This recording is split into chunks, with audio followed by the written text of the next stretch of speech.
Еврорадио.FM. Вітаю ўсіх слухачоў Еўрарадыё. Студыі для вас працуе Зміцер Лукашук, і гэта наш сумесны стрым Еўрарадыё і Е-прамова. Як звычайна, нас можна не толькі слухаць, але і глядзець праз акаунты Еўрарадыё ў сацыяльных сетках Facebook, Аднакласнікі, ВКонтакте, на канале YouTube.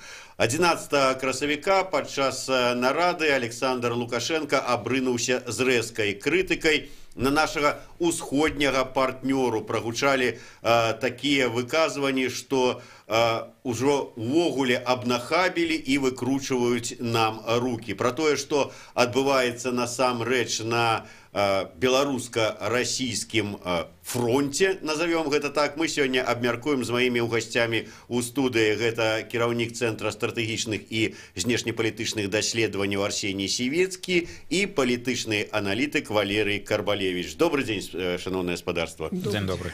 Спадар Валерый, калі я клікаў вас на эфир, вы сказали так: расійскія адносіны ўжо звыклая тэма. Але тым не менш, прагучала такія словы, што нам выкручваюць рукі, абнахабілі і увогуле пагроза перакрыць вось гэты трубаправод. Такое было калі-небудзь? Я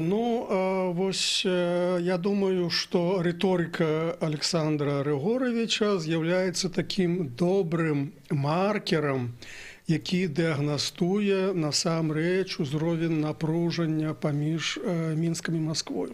Калі Лукашенко начинае говорить резко, нават грубости, казаць, пачынае сварыцца, стукаць кулаком по столу, это першая прыкмета, што ўзровень напружанасці перайшлі на некі новы паверх, і сітуацыя абвастраецца.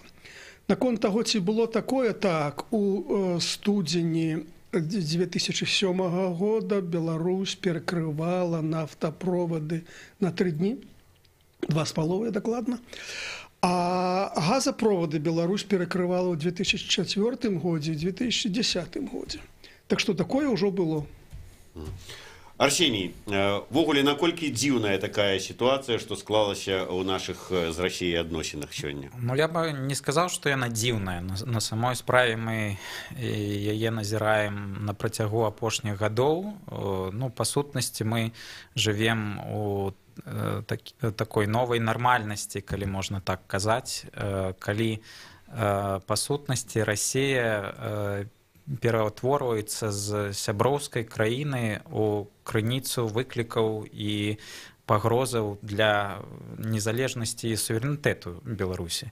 Бо, як мінімум з 2015 года Россия планамерна нарошчвае ціск на Беларусь у розных сферах, пачынаючы ад эканомікі, канчаючы інфармацыйнай, ваеннай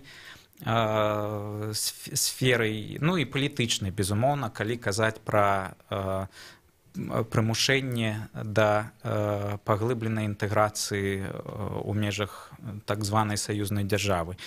Таму я бы не сказаў, што гэтая сітуацыя дзіўная, проста спраўджваюцца усе тыя прагнозы, якія мы з вамі, Зміцер, ужо абмяркоўвалі некалькі разоў і ў пачатку гэтага года, і раней. Таму я б казаў, што гэта такая новая нармальнасць, калі Расія паводзіць і паводзіць сябе адкрыта, вельмі не дружалюбна. Спадар Валерый, вы сапраўды прыгадалі, што ўжо было такая сітуацыя, калі перакрывалі гэтыя нафтаправоды, але сёння, у сённяшніх умовах і у наших адносінах з Россией, увогуле, што адбываецца ў нашым рэгіёне, ў свеце, ці пойдзе, ці рызыкне Мінск пайсці на такі крок? Цяжка казаць, но гэта сітуацыя, калі пагроза большым выкананні. І Лукашенко пакуль пагражае. Але, бачыце, тут ёсць такая праблема. Калі ты пачынаеш эскалацыю, то ты павінен ведаць план выхаду з гэтай эскалацыі без страту твару. Таму што калі, не гледзячы на гэтую пагрозу, Расія да 30 красавіка, як казаў віцэ-прэм'ер Беларусі, прыме рашэнне павысіць цану на газ наступным годам і ўвогуле на наступныя гады, прычым даволі значна, то перад Лукашенко стаіць пытанне, ці гэтую пагрозу выканаць і тады ўступіць вельмі востры канфлікт з Расіяй, ці яе не выканаць, і тады наступным разам ніхто не паверыць, што гэтым козырам ты загуляеш. То бок гэта такая рызыкоўная гульня. Арсений, а на ваш погляд, вот наколькі такія пагрозы могуць быць выкананыя? Ну, мне здаецца, што яны могуць быць выкананы, бо мы ўжо маем адпаведны досвед у 2000-х годах. Але наколькі гэта будзе эфектыўна ўздзейнічаць на расійскі бок, вось тут у мяне ёсць пытанне, бо Крэмль зрабіў высновы з 2000-х і па сутнасці пачаў пракладваць альтэрнатыўныя трубаправоды. Гэта і Nord Stream 1 і Nord Stream 2, паўднёвы поток, калі казаць пра газаправоды.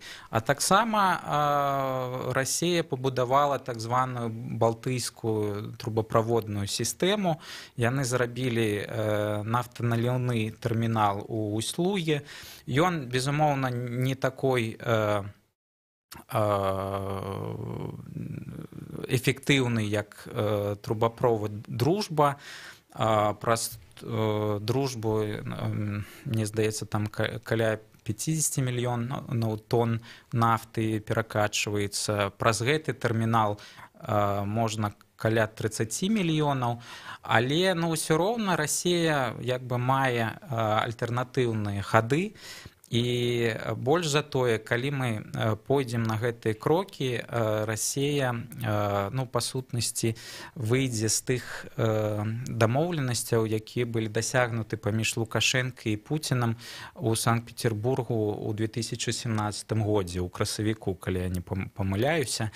І мы, па сутнасці, страцім так званую схему ператаможкі, згодна з якой мы там атрымоўвалі экспартныя пошліны з 6 мільёнаў тонн нафты, якая дадаткова пракачвалася праз трубаправод «Дружбу». І гэта якраз тады была схема, якая дазваляла кампенсаваць Беларусі павышэнне коштаў на расійскі газ. Але мне здаецца, што на самой справе усе гэтыя рытарычныя абмены хутчэй за ўсё сведчаць не пра тое, што Лукашенко збіраецца перакрываць трубаправоды, а хутчэй за ўсё ён проста ведае, што адным з наступных крокаў, да якіх Расія можа прыбегнуць, гэта якраз зменшэнне паставак нафты ў Беларусь. І гэта такая хутчэй гульня на аперажэнне, бо у нас заўсёды восенню адбываецца крызіс якраз па пытанням выплат по газу расійскаму. Расія да гэтага пытання, да гэтай праблемы дадае праблему паставак нафты. І я б сказаў, што крыза тут запраграмавана, пытанне толькі калі яна пачнецца. Зараз ці восенню. Атрымліваецца са слов Арсенія, што гэта такая гульня, якая даўно ідзе, якая можа быць нават больш на публіку. Ці я не зусім правільна яго слова інтэрпрэтую? Сапраўды тут ідзе гульня, але яна не на публіку, яна арыентавана адзін на другога. Таму што, глядзіце, акрамя ж пагрозу перакрыць нафтаправад, а беларускі бок запланаваў павышэнне тарыфаў на пракачку нафты на 23%. Это пры тым, што на 7,6% ўжо ў студзені было павышэнне. А цяпер вось яшчэ павышэнне, прычым на вялікі, так сказаць, адсотак, і прычым вельмі такое смешное дзіўнае абгрунтаванне, якое у пісьме віцэ-прэм'ера Беларусі на адрас расійскага ўраду, што, маўляў, трэба захоўваць беларускую прыроду, калі перакласці гэтымі, так сказаць, простымі словамі, да. Ну, это такі, я б назваў, палітычны здзек трохі.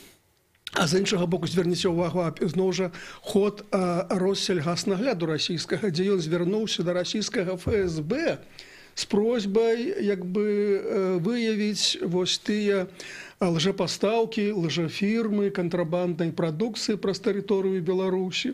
То бок, калі на саюзніка натраўліваюць спецслужбу, ну, гэта ўжо такая, ведаеце, такі трохі дзіўнаваты смешны ход. Таксама, як здзек выглядае.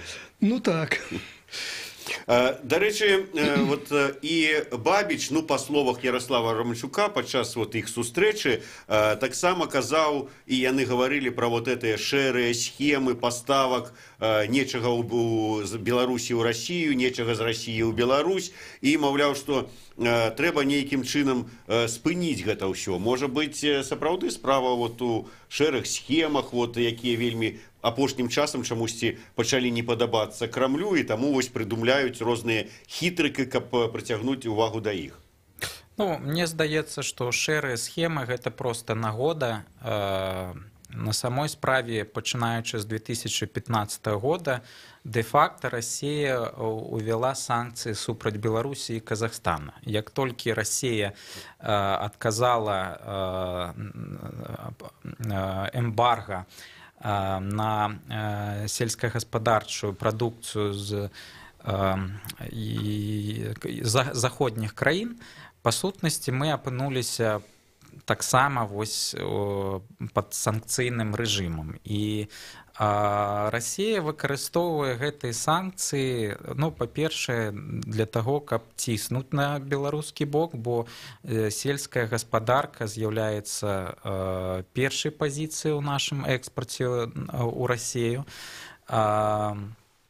А па-другое, безумоўна, Расія выцісняе беларускіх вытворцаў з свайго рынку, бо гэта звязана з тым, што Крэмль запусціў так званыя праграмы імпартазамяшкання, дзе Беларусь гэта такі натуральны спаборнік.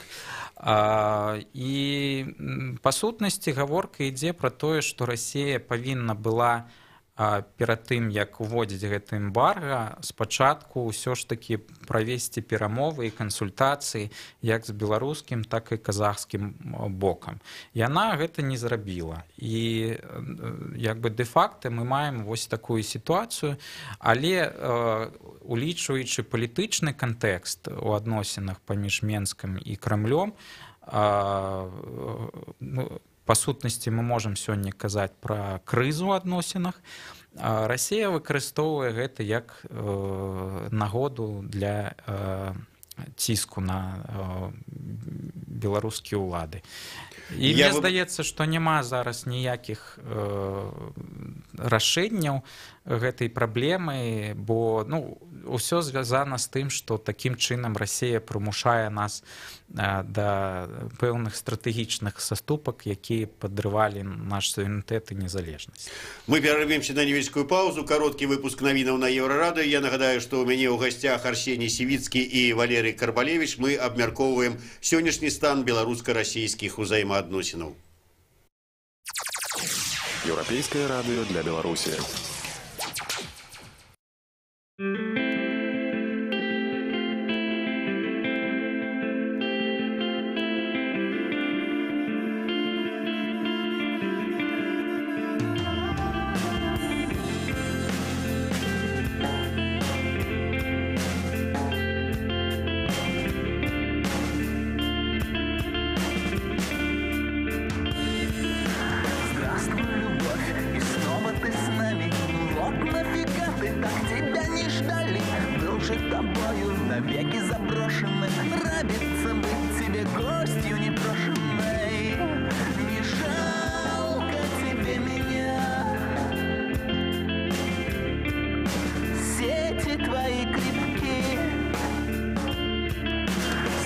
С порога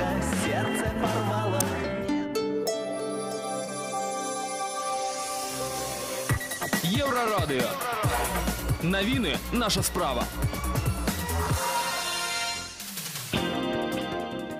Вітаю, каротка пра асноўныя падзеі.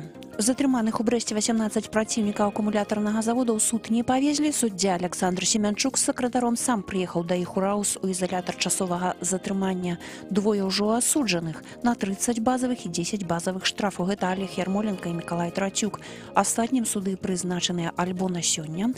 Гэты працэс зараз працягваецца ў дачыненні да Кацярыны Басаргіной, маці дваіх дзяцей, якая правяла гэтыя выходныя ў ізалятар часовага затрымання, а таксама прызначаная на 18-25 красавіка.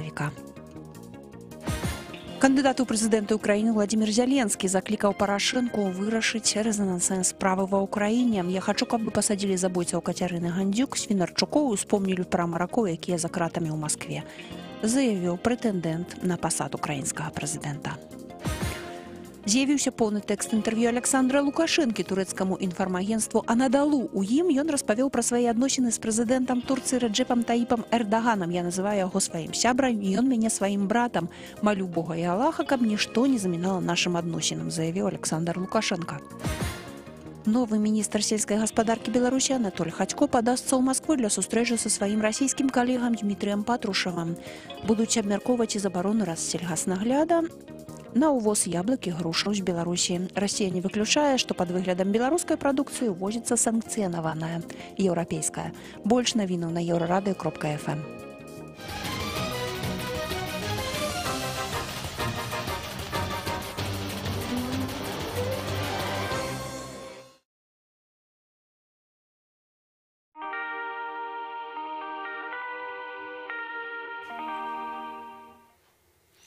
Вітаю ўсіх слухачоў Еўрарадыё. У студыі працуе Зміцер Лукашук і разам з Арсеніем Сівіцкім і Валерыем Карбалевічам мы працягваем абмяркоўваць сённяшні стан беларуска-расійскіх адносінаў.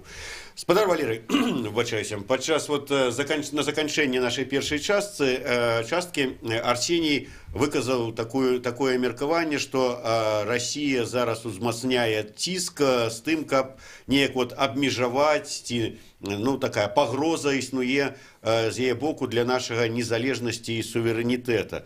Ці падзяляеце вы гэтае меркаванне, што ўвесь гэты ціск, які зараз апошнім часам назіраецца з боку Расіі па эканамічных найперш пытаннях, ён скіраваны на тое, каб ўсё ж такі абрэзаць крылы незалежнасці нашай краіне? Расійскія афіцыйныя асобы фактычна не хаваюць гэтага. Праўда, гэта называецца такім эўфемізмам, як паглыбленне інтэграцыі. І прычым, бачыце, расійскія афіцыйныя асобы кажуць, што да не, мы не замахваемся на беларускую незалежнасць, мы толькі ўсяго хочам паглыблення інтэграцыі на падставе дамовы аб стварэнні саюзнай дзяржавы. Але калі паглядзець, што прадугледжвае гэтая дамова, то там абсалютна зразумела стварэнне агульных органаў улады, там прыняцце канстытуцыйнага акта, там стварэнне адзінай валюты. Зразумела, што калі выканаць усе гэтыя палажэнні, то ад беларускай незалежнасці мала што застанецца. Таму тут расійскія афіцыйныя асобы трохі хітруюць, калі кажуць, што да не, мы не замахваемся на беларускую незалежнасць. Так, сапраўды, Расія выкарыстоўвае эканамічны ціск, эканамічны шантаж, каб прымусіць Беларусь пайсці на гэтае паглыбленне інтэграцыі, як яны кажуць.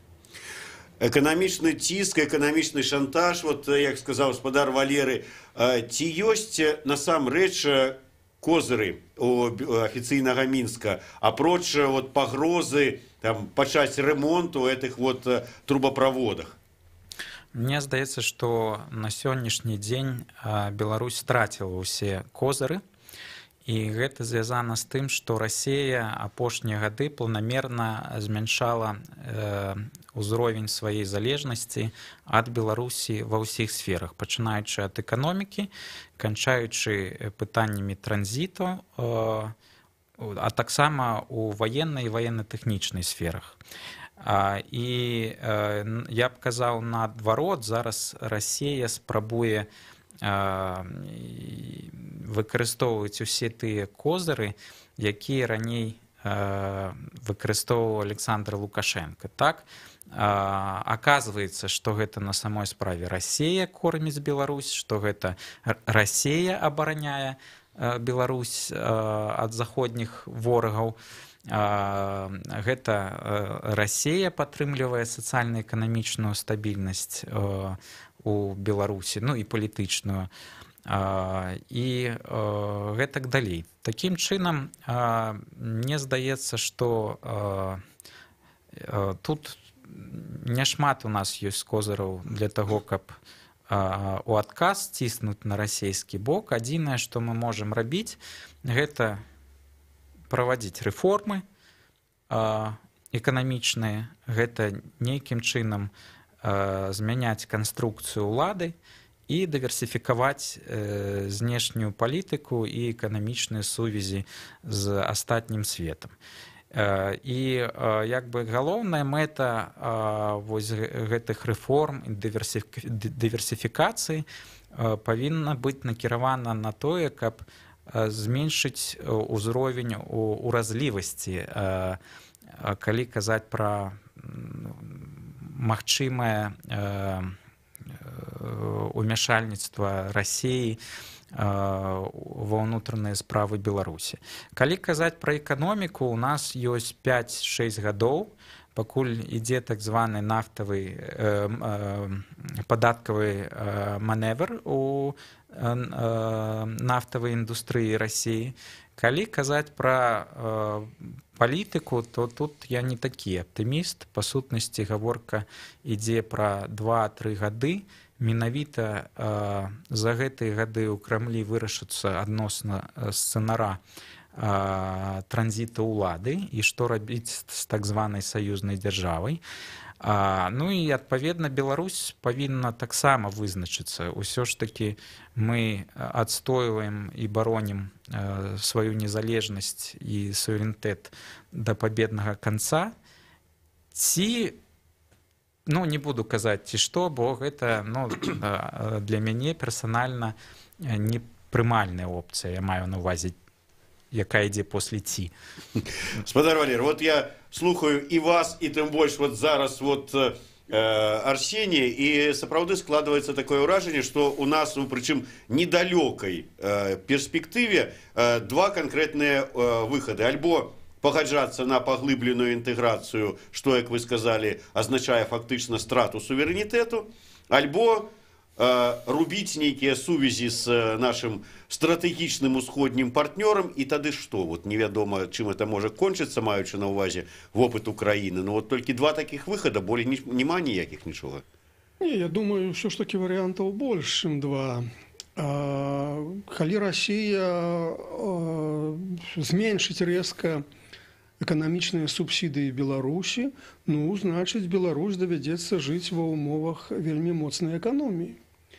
І тут ужо пытанне іншае, наколькі гатовае грамадства да такой эканоміі, наколькі гатовае грамадства ахвяраваць дзеля ўмацавання незалежнасці. І для таго, каб гэту альтэрнатыву выбіраць, трэба шчырая размова з грамадствам.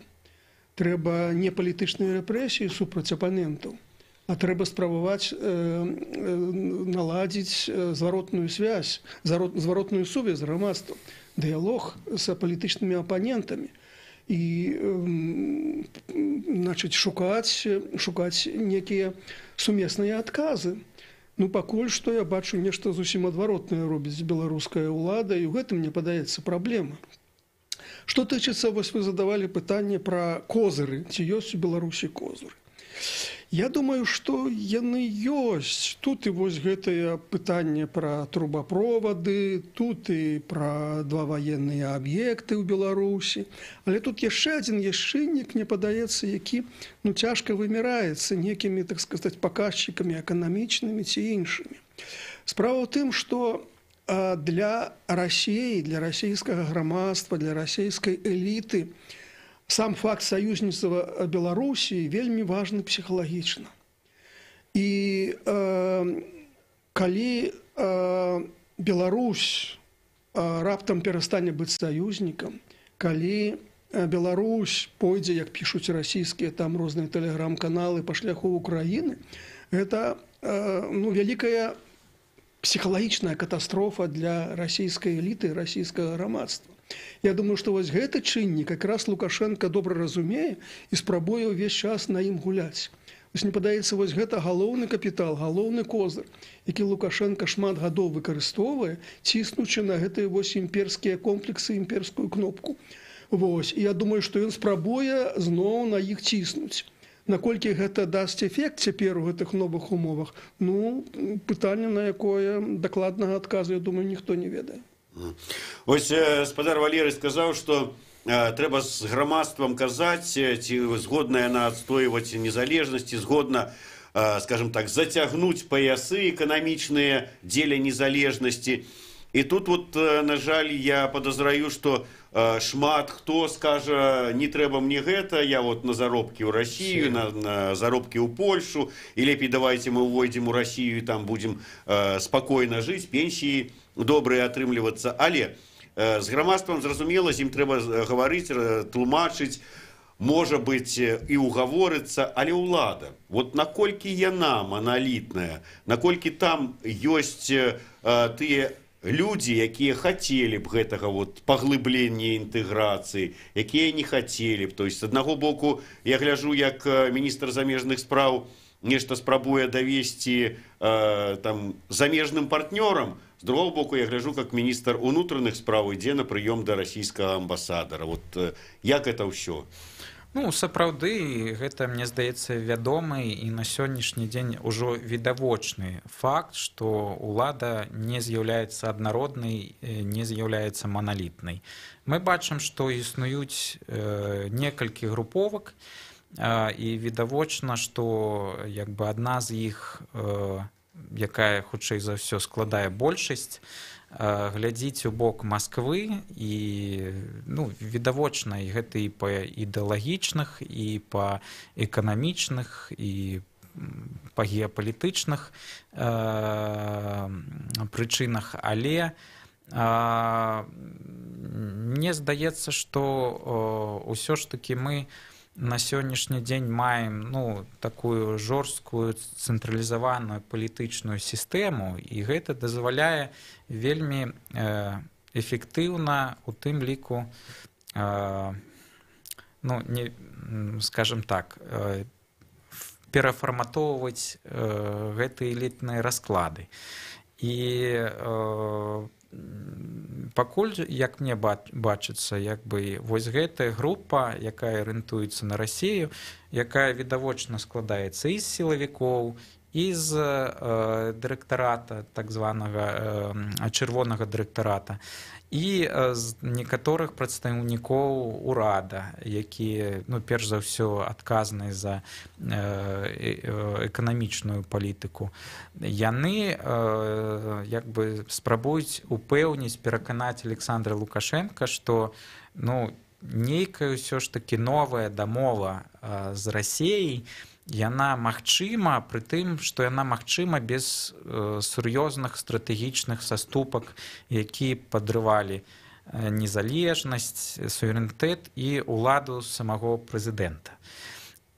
Але мне здаецца, што апошнія 4 гады даказваюць, што гэта ілюзія, што Расія толькі нарошчвае ціск, нават не гледзячы на тое, што Беларусь паводзіць сябе даволі прыстойна. Яна там не збіраецца падпісваць нават дамову аб асацыяцыі з еўразвязам.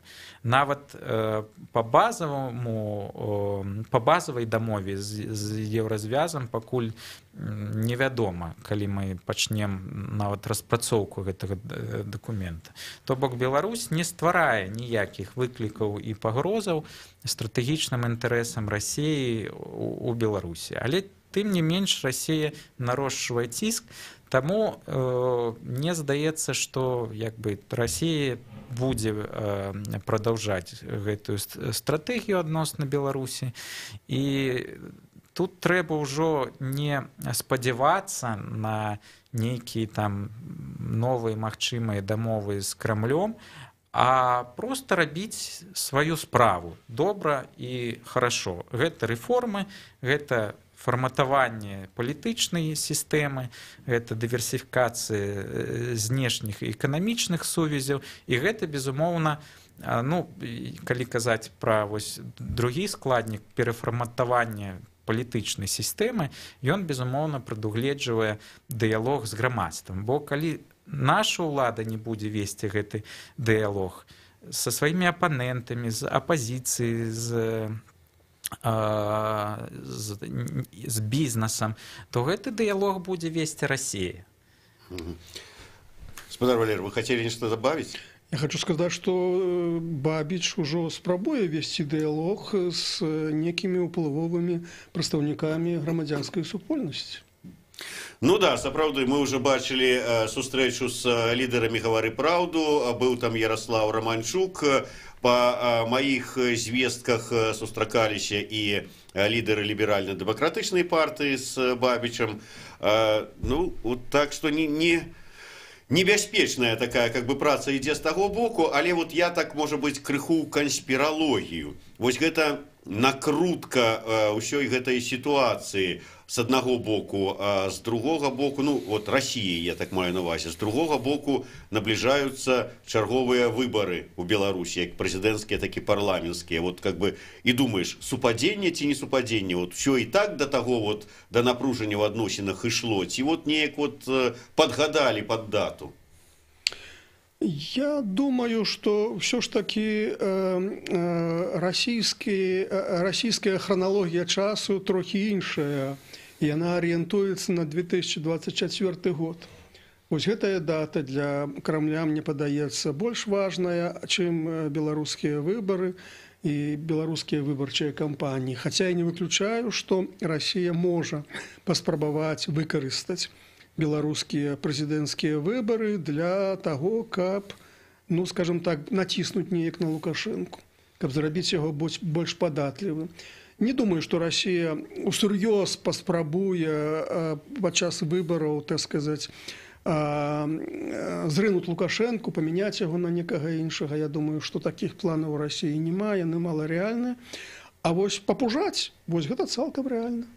Вось кажуць, што гэты крыжалом, што адбываецца ў курапатах, гэта такі нейкі знак Пуціну. Я нават пісаў, што типа паказаць, што чытаў дакладней, што паказаць, што вот ты так не можаш сабе дазволіць, а я так магу, я больш круты пацан. Вот наколькі ўсё ж такі тут нейкі пасыл Крымлю ва ўсіх гэтых падзеях? Мне здаецца, што гэта не звязана з пасылам Крамлю.